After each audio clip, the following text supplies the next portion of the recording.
हमारे राम ननी भैया के सुपुत्र हुआ। आज यूट्यूब चैनल भी चलेला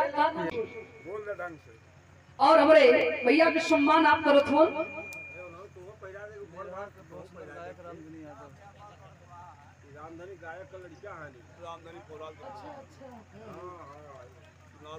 विराह के बहुत अच्छे कलाकार हम लोगों के साथ कार्यक्रम में भइल हो। रामधनी यादव जी के सुपुत्र हुए बाबू के सम्मान बहुत बहुत धन्यवाद। ये पल ये रात कबो भूली नहीं नहीं कबो आई जवन बीता था एक मिनट कि वापस ना आए। का नाम बा कैसे